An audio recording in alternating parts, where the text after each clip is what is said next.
Round 16, the Russian Grand Prix, won by Lewis Hamilton after a bad moment for Ferrari meant Vettel's car failed, lost his MGUK. Virtual safety car was called out and Hamilton had a much quicker pit stop. That guaranteed him the win. It was a shame. It was a real shame because the race was panning out brilliantly for the neutral, really. You had the two Ferraris out front, Vettel and Leclerc, the tension's there. Mercedes were going to come out of the pits behind but on the quicker tyre.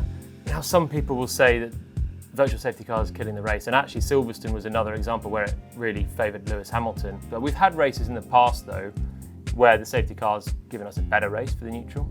Think back to China last year when Daniel Ricciardo went from a nothingy sixth position to a brilliant last few laps and a win.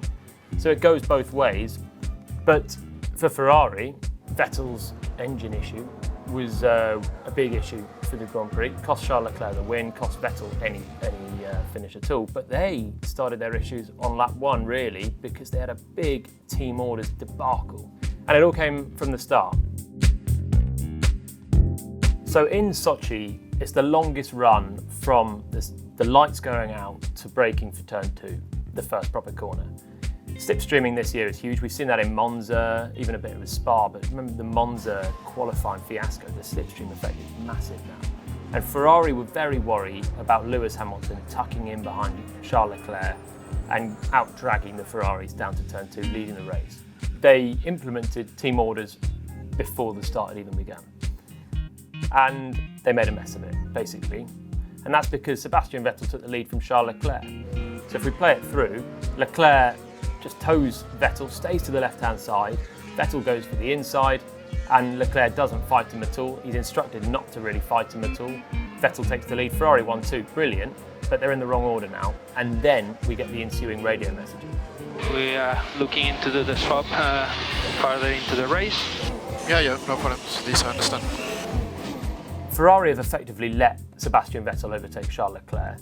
Now, they need to swap the positions back, but Vettel disagrees. So, if we go on board with Charles Leclerc, we can see Leclerc gets a good start. He's looking in his mirrors all the way, sees Vettel, doesn't defend at all, which was surprising at the time, but when it came out that there was team orders at play, understandable.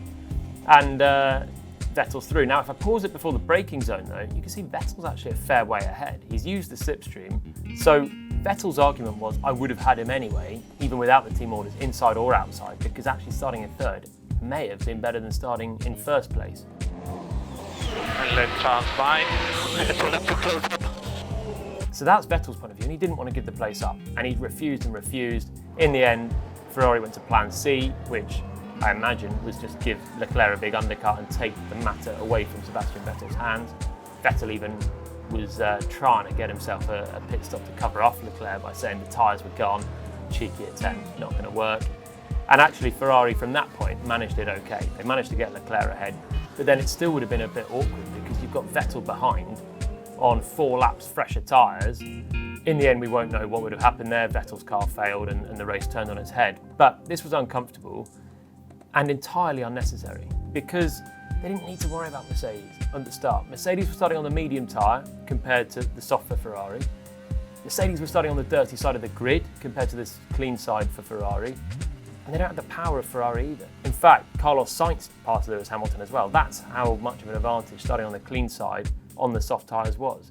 So Ferrari really were overcomplicating things. And if we go on board with Sebastian Vettel, we can see probably what they should have done. So Vettel gets a great start. He's straight past Lewis Hamilton, tucks in behind his teammate. And if I pause there, just arcing round the right-hander of turn one, Vettel's clean past Hamilton. Now Leclerc can defend. If Leclerc covers the inside, Vettel has to go to the outside. Leclerc, even though Vettel was fairly ahead coming into turn two, he wasn't completely ahead, and Leclerc probably would hold on to the position down at turn two. They exit the corner still 1-2, but because Leclerc was on the inside, he's in the lead, and we don't have this team orders back and forth for all those early laps. And we're not talking about a breakdown in trust potentially at Ferrari, more conflict between the drivers. All they had to do was give the pole man the better track position, which was the inside of the corner, and I'm sure he would have kept the place. So complicated, slightly strange from Ferrari. A couple of corners later, turn 4, and we got our first retirement of the race. Romain Grosjean, and it was a 3-car into 1.5. Didn't go. And first of all, let's have a look with Giovinazzi. Comes into turn 2 and he actually gets a bit of a whack from Lance Stroll. They both get away with that one. And if I pause on the outside, look how wide the two Haas cars have gone, fighting each other. Magnussen's made a brilliant start to go from 13th up ahead of his teammate who started 8th. Grosjean and Magnussen just ahead. Ricciardo now on the right-hand side. So Giovinazzi and Ricciardo side by side, Grosjean ahead. And they both, Giovinazzi and Ricciardo, go for the inside of Grosjean, who braked very early, as we said. In the end, Ricciardo's coming from the right, Grosjean's on the left, and Giovinazzi tries to back out, and he pretty much simultaneously hits the two of them and sends them both spinning, and Grosjean fully into the barriers. Ricciardo would retire later on with damage. So we get it from Grosjean's viewpoint. He's got Kevin Magnussen just ahead. He's not too worried at this point from the cars behind, but he does have a good check in the mirrors just before he's hitting the brakes, ready to turn in, and he would have seen the Alfa and the Renault, I'm sure, on his inside. Turns in moments later, and sure enough, there's a car there. So Grosjean gives a little bit of space, but not space enough for two cars, and he's out of the Grand Prix with that. So he would have been aware the car was there. Would he have been aware the Ricciardo's car was definitely there as well? I don't know. That's always difficult when you're 3 wide. You know there's 1 on your inside, but you don't always know there's 2 on your inside. Now if we go on board Daniel Ricciardo, he has a little run with Lance Stroll as well. They've had a bit of a pincer at turn 2 already. And then he also goes very wide on the exit of turn 2 to try and get better drive. Basically flies off the track and gets his foot down earlier. And he's side by side with Giovinazzi, goes for the inside, and it looks all right for him. But again, he would have been aware that Grosjean was on the inside, so he would have known that this was going to be a 3-1. And now we take the final view, which is Lance Stroll. And this is arguably the best view of the lot. You can see the trajectory. If I pause it there, you've got Grosjean coming from the outside, turning in the most. Ricciardo from the inside, turning in the least. He could be diving more for the apex, but he's looking for a later turning point to not completely scupper his exit. And then Giovinazzi trying to back out of it in the middle and ultimately clipping them both. And Stroll takes full advantage of that and sneaks past all 3 of them. Racing incident. We've seen so many times that sort of thing. 3 cars, they all sort of end up in a kerfuffle. The midfield pack's so tight, early places are critical. And here, 2 of them retire from the race with it. So plenty of drama at the start and a bit of drama before the start for Kimi Raikkonen. Raikkonen on the grid and the lights are coming on, and if we look at his steering wheel and where his hands are, look critically at his right hand, just goes as if he's launching for a race start, just releases the clutch and then realises the 5 lights are still on, whoops, and pulls the clutch back in, and from there he's going to be destined for a bad start because he's got about half a second of preparation time to get the right revs and the right throttle and get his composure again. But poor mistake from Kimi Raikkonen. Just it looks a simple jump start, drop the clutch, lights were still on. He must have just been completely anticipating when they were coming off. That's a very dangerous strategy and you can't be doing it. Or just a bit of brain fade or something else, but that's what it looks like to me.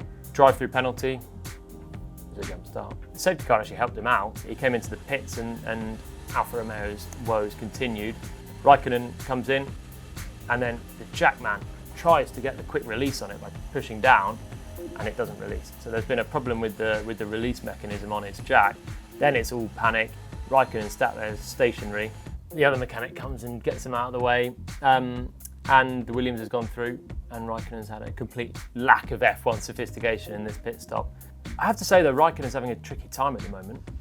The jump start was poor. Singapore move with Kvyat. Some could argue that it was a racing incident, we didn't see it. But either way, I thought he turned into Kvyat a bit more. I think he could have given room, didn't see it. Out the race regardless, what I think. Monza crashed in qualifying. Had to start from the pit lane for repairs as well. And then Alfa Romeo compounded that by putting him on the wrong tyres. Spa, he hit Max Verstappen at the start and was on the back foot from there as well. So since that Spa qualifying, which was really good, Raikkonen's just been nowhere. And he's had a really good season so far, but that first half of the season for him was great. He was ahead of Giovinazzi constantly, pressure on Giovinazzi. And that sort of alleviated the pressure for him right now because he's making a lot of just odd mistakes for someone of his experience. So all of these midfield drivers having issues, and that meant there were some good days out there to be had. Carlos Sainz had another brilliant drive in the McLaren. Yes, Carlos, checkered flag, get in, P6 baby. For me, he was probably driver of the day, but it was really closely fought with Kevin Magnussen, who had another great drive in that Haas and finally got some points. Could have been better for Magnussen though. 5-second penalty he was given whilst trying to hold on to 7th from Sergio Perez. Locks up, trying to defend from Perez, and goes off. Now, if I pause it there, bollards clearly signalling to go left. You've got to go to the left of those bollards. Magnussen goes to the right of the bollards. Breaks the rules. Let's watch another incident quickly of two Toro Rossos having a good fight. Pierre Gasly on Daniel Kvyat, and Kvyat moves quite late actually. Gasly releases the brakes, trying to move to the inside, and ultimately goes way too hot into turn 2. But unlike Magnussen, Gasly goes right around those bollards and avoids any penalty. So not how you enter turn 2, but what you're meant to do if you go wide. Magnussen said, what was he supposed to do? He couldn't have gone around the bollard, it would have been dangerous. He could have gone around the bollard. It would have cost him a bit more time. But for me, I found the 5-second penalty a bit strange. Where's this warning flag gone? For me, this is the warning flag moment. Magnussen's lost 2 seconds and a position to Sergio Perez by going wide. He's had a kind of penalty. If he'd gone round the bollard, he probably would have lost another 1.5 seconds, and instead he's sat with an immediate 5-second penalty.